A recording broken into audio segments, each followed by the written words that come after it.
कहानी की शुरुआत में हमें बताया जाता है कि करीब 20वीं सदी से पहले चाइना में एक लालची राजा हुआ करता था।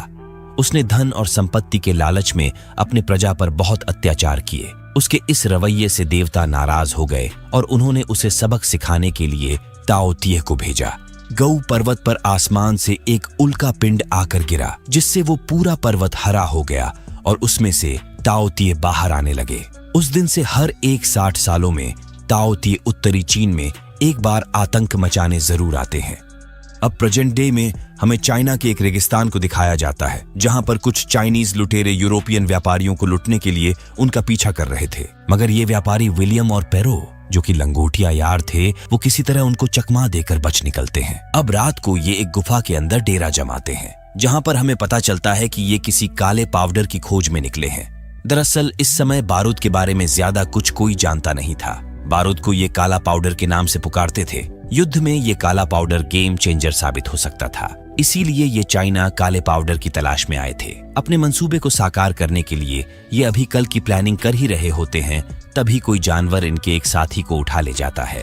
विलियम और पेरो तुरंत सतर्क हो जाते हैं। तभी अचानक वो जानवर विलियम पर हमला करता है। उन दोनों की लड़ाई में विलियम उस जानवर का एक हाथ काट देता है। वो अंधेरे में उस जानवर को देख तो नहीं पाते, लेकिन उसका कटा हुआ हाथ देख इनके होश उड़ जाते हैं। विलियम को जानना था कि उनका सामना किस जानवर से हुआ था, इसीलिए वो हाथ को साथ रख लेता है। अगली सुबह लुटेरे फिर इनके पीछे पड़ जाते हैं। उनसे पीछा छुड़ाने के लिए वो घाटी के ऊंची चोटी की तरफ भागते हैं, मगर चीन के बॉर्डर पर ही इन्हें पकड़ लिया जाता है। जैसे ही इनके सामान से उस जानवर का हाथ मिलता है, पूरे किले में हड़कंप मच जाती है। नेमलेस सेना के कमांडर लिन और जनरल शौ भी इनसे पूछताछ के लिए पहुंचते हैं। तब विलियम बताता है कि वो यूरोप से यहाँ व्यापार करने के सिलसिले में आए हुए हैं। पिछली रात को उनका सामना इस जानवर से हुआ था। इन्होंने उसका एक हाथ काट डाला। ये सुन सब हैरान हुए कि कोई आम से दिखने वाले व्यापारी उन आदमखोर जानवरों का सामना कैसे कर सकते हैं। शक होते ही कमांडर लिन इनके वेशभूषे को चेक करती है, जिससे पता चल जाता है कि ये कोई व्यापारी नहीं बल्कि सोल्जर्स हैं। तभी इन पर ताओ टी की सेना का हमला हो जाता है। दरअसल ये वही जानवर थे जिनसे पिछली रात विलियम का सामना हुआ था। हड़बड़ाहट के मारे जेल की चाबी नहीं मिलती तो ये विलियम और पेरो को भी मोर्चाबंदी वाले जगह पर ले जाते हैं। ये विशाल चीन की दीवार ताओ तिये की सेना को रोकने के लिए ही बनाई गई थी। इनके पास लाखों की सेना और अत्याधुनिक हथियार थे, जिनसे उन पर पत्थर के गोले और तीर बरसाए जाते हैं। उन्हें दीवार के इस पार आने से रोका जाता है, क्योंकि जिस दिन ताओ तिये की सेना दीवार को पार कर गई, उस दिन चाइना में कयामत आ जाएगी। तभी जनरल शाओ बताते हैं कि अगर किसी तरह उनके रानी को मार दिया जाए तो उसके साथ उसकी विशाल सेना भी खत्म हो जाएगी। रानी ही पूरे झुंड को कंट्रोल करती है, मगर रानी को मारना इतना आसान नहीं था। एक फौलादी गुट हमेशा रानी को घेराबंदी करके रखती थी। उनके कवच को भेदना नाक से चना चबाने के बराबर था। देखते ही देखते उनमें से एक दीवार पर चढ़ जाता है और सैनिकों को मारना शुरू करता है। यहीं पर एक बैलार्ड नामक यूरोपियन आदमी भी होता है, जो मौका रहते विलियम और पीरो के हाथ खोल देता है। हाथ खुलते ही ये दोनों धुरंधर ताओ तिये को मारना शुरू करते हैं। इन दोनों की जुगलबंदी कमाल की थी। देखते ही देखते विलियम भाला उसके आर पार कर देता है। उसके मरते ही एक दूसरा भी आ धमकता है। पेरो उसको लाल कपड़ा दिखाकर अपनी तरफ आकर्षित करता है और विलियम सीधे उसकी आंखों को निशाना बनाता है।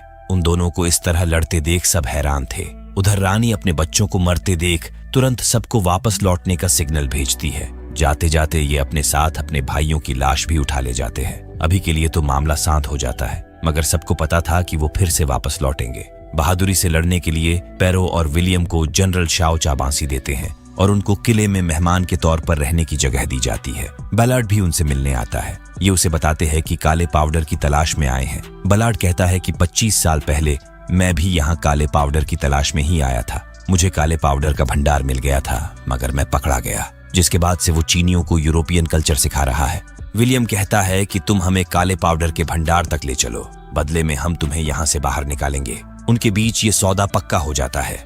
नेमलेस के इस किले से 80 किलोमीटर दूर चीन के राजा का महल और उनकी 8 लाख प्रजा रहती है। उनकी सुरक्षा के लिए ही यहाँ सारा कुछ तामझाम हो रहा होता है। उसी रात एक ताओ तिये दीवार पर चढ़कर पहरेदारों को मार डालता है। जनरल शाओ तुरंत अपनी सेना लेकर वहां पहुंचते हैं। अगले ही पल वो इन पर भी हमला कर देता है, जिसके चपेट में आकर जनरल बुरी तरह से घायल हो जाते हैं और मरते वक्त लिन को नेमलेस सेना का जनरल घोषित करते हैं। अगले शाम राजा के दरबार से एक आदमी 900 साल पुराना सैन्य दस्तावेज लेकर यहाँ आया होता है। इस दस्तावेज में लिखा गया था कि ताओ टी एक नायाब पत्थर के संपर्क में आकर बहरे और शांत हो जाते हैं। 900 साल पहले उस पत्थर की मदद से ही उन पर जीत हासिल हुई थी। वैसा ही पत्थर विलियम के पास भी था। उनका मानना था कि इस पत्थर की वजह से ही वो ताओ टी को इतनी आसानी से मार पाया। विलियम कहता है कि ये तो बस एक मामूली चुंबक है जिसे कंपास बनाने के लिए रखा था। चुंबक से ताओ टी को कंट्रोल किया जा सकता है, ये जानने के लिए एक ताओ टी को पकड़ने की जरूरत थी, जिसका उपाय विलियम उनको बताता है। उसके कहे मुताबिक एक ऐसा मजबूत भाला तैयार किया जाता है जो लगने के बाद उनके हड्डियों में फंस जाए और नशीली दवा का असर होते ही वो बेहोश हो जाए। अगले दिन फील्डिंग बैठाकर ये उनके आने का इंतजार करने लगते हैं। तो वहीं पीरो विलियम को लेकर बहुत गुस्से में था, क्योंकि यहाँ से भागने का यही सुनहरा मौका था और वो चीनियों की मदद करने में जुटा था। देखते ही देखते ताओ टी की सेना इन पर हमला कर देती है। ये भी बनाए हुए नए भालों से उन पर प्रहार करते हैं, जिसके चपेट में आके कई सारे ताओ टी फंस तो जाते हैं, मगर एक दूसरे की मदद करके निकल भी जाते हैं। आखिरी वाली जंजीर भी छूटने के कगार पर होती है। उससे पहले ही विलियम जंजीर के सहारे नीचे उतरता है, जो कि उसकी सबसे बड़ी भूल थी।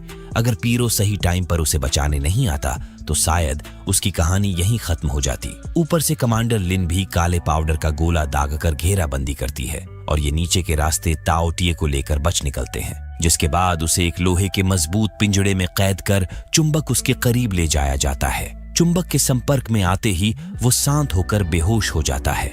यानी जो तरकीब उस सैन्य दस्तावेज में लिखा था वो बिल्कुल सही था। राजा का वो आदमी इस ताओ टी को अपने साथ लेकर राज्य महल की ओर चल देता है। वहीं अब इन्हें ताओ टी की ताकत का तोड़ मिल चुका था, इसलिए ये रातों रात सेना लेकर उस पर्वत की गुफा में पहुंचते हैं। लेकिन बड़ी ही ताज्जुब की बात थी, उन्हें गुफा के अंदर एक भी ताओ टी नहीं दिखा। उनका अनुमान था कि ये दीवार को पार कर शहर में घुस चुके हैं। दूसरी तरफ बैलार्ड और पीरो इस मौके का फायदा उठाकर किले के हथियार घर से बारूद हासिल कर लेते हैं। तभी विलियम आता है और वो पेरो को समझाने की कोशिश करता है कि वो ताओ टी की सेना से निपटने के बाद भी ये काम कर सकते हैं, लेकिन ये उसको बेहोश कर बारूद लेकर निकल जाते हैं। घाटी में इनको रास्ता समझ नहीं आ रहा होता तो पेरो ऊंचाई पर चढ़कर रास्ता देखने जाता है। इतने में मौका मिलते ही बैलार्ड बारूद और घोड़ों को लेकर फरार हो जाता है। उधर जैसे ही चोरी की खबर मिलती है, विलियम को बंदी बना लिया जाता है। तब विलियम बताता है कि इस चोरी में उसका कोई हाथ नहीं, वो उनको रोकने की कोशिश कर रहा था, लेकिन वो उसे बेहोश करके निकल गए। एक सैनिक ने विलियम को उनको रोकते हुए देखा था, इसीलिए उसको कड़ी सजा न देकर जेल में डाल दिया जाता है। वहीं ताओ टी की सेना अब शहर में प्रवेश कर चुकी थी। जनरल लिन अपने साथ बारूद का ढेर लेकर ताओ टी के रानी को मारने बैलून के सहारे शहर की तरफ चल देती है। जाने से पहले उन्होंने हुक्म दिया था कि विलियम को रिहा कर दिया जाए और वो यहाँ से जो चाहे लेकर जा सकता है, पर विलियम उनका साथ देने का फैसला करता है और बैलून पर सवार होकर शहर की तरफ उड़ चलता है। दूसरी ओर बैलार्ड को दिखाया जाता है, जो लुटेरों के चुंगल में फंसकर मारा जाता है। राजा के सैनिक पैरों को भी पकड़ लेते हैं। अगली सुबह ये राजधानी पहुंचकर एक रणनीति बनाते हैं। उस कैद किए हुए ताओ टी को खूब खिलाया पिलाया जाता है और उसके शरीर पर दर्जनों बारूद के गोले बांध दिए जाते हैं। दरअसल ताओ टी की रानी खाने के लिए अपने साथियों पर निर्भर रहती है। इनका प्लान था कि मांस खाने के बाद जैसे ही ये रानी को खाना खिलाने जाएगी, लिन और विलियम इसके शरीर पर बंधे हथगोलों में विस्फोट कर देंगे। जैसे ही ये चुंबक उससे दूर करते हैं, वो उठ खड़ी होती है और सारा मांस खाकर रानी के पास जाती है। उस पर निशाना साधने के लिए ये टावर के ऊपर जाते हैं तो देखते हैं कि रानी को खाना खिलाने के लिए ताओ टी के बीच होड़ मची हुई है। विलियम सही मौका देख बारूद पर निशाना साधता है, मगर रानी के अंगरक्षक तीर को अंदर जाने से रोक लेते हैं। लगातार 2 बार प्रयास करने के बाद भी ये विफल हो जाते हैं। रानी के इस चक्रव्यूह को तोड़ना इतना आसान नहीं था। अगले ही पल वो सबको सिग्नल भेजती है। जिस टावर से रानी पर हमला हुआ उसे ताओ टी पूरी तरह से छाप लेते हैं। तब लिन अपना दिमाग चलाती है और ये एक रस्सी के सहारे झूलकर रानी के करीब जाते हैं। विलियम वो चुंबक रानी की तरफ फेंकता है, ठीक उसके पीछे ही लिन निशाना साधती है और बूम, काम हो जाता है। रानी के मरते ही उसकी विशाल सेना भी खत्म हो जाती है। अगले दिन ये नेमलेस के किले लौट आते हैं। विलियम के गुहार पर पेरो को छोड़ दिया जाता है और ये ढेर सारा बारूद लेकर अपने देश लौट जाते हैं। दोस्तों, अगर यहाँ तक आपने वीडियो देख लिया तो एक लाइक तो बनता है यार।